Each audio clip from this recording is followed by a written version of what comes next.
भी हमें लाभ मिला। हम प्रभु से यही प्रार्थना करते हैं पूरे देश में शांति रहे, सद्भाव रहे, प्रेम रहे, यही हम लोगों की ईश्वर से कामना है। आज अयोध्या के प्रमुख पुजारी थे सत्येंद्र नाथ जी, उनका निधन हो गया है। मुझे इस बात का दुख मैं देख रहा था, लेकिन बात वही है कि जो परंपरागत जिन्हें पूजा का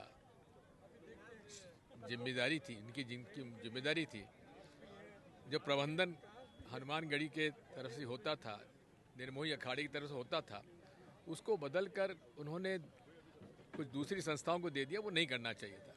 निर्मोही अखाड़ा ने पूरी लड़ाई लड़ी है राम मंदिर की, इसलिए निर्मोही अखाड़े को ही प्रबंध सोचना चाहिए।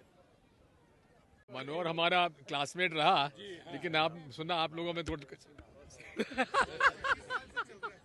सब रिकॉर्ड हो जाएगा जी।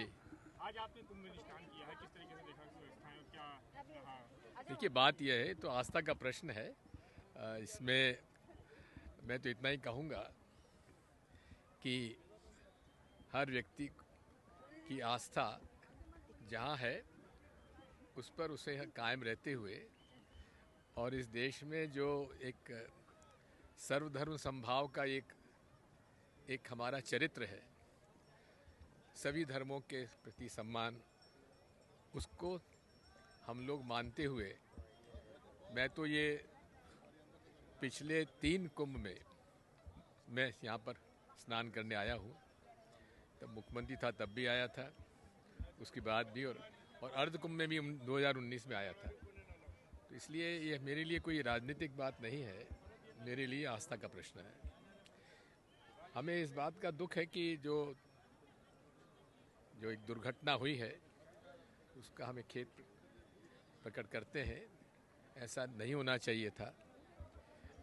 कहीं ना कहीं कमी रही, क्योंकि कहा गया था कि 100 करोड़ लोगों की व्यवस्था है।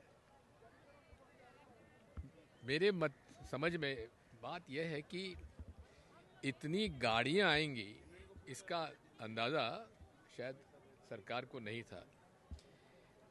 अगर यदि हर सड़क पर यदि पार्किंग स्पेस बना दी जाती और वहाँ से यहाँ तक आने के लिए यदि बसों के इंतज़ाम कर दिए होते तो ये बात नहीं होती। जो एक जाम हुआ है, वो नहीं होता। इतना ज़रूर है कि इतनी बड़ी व्यवस्था में थोड़ा कमी तो रह जाती है।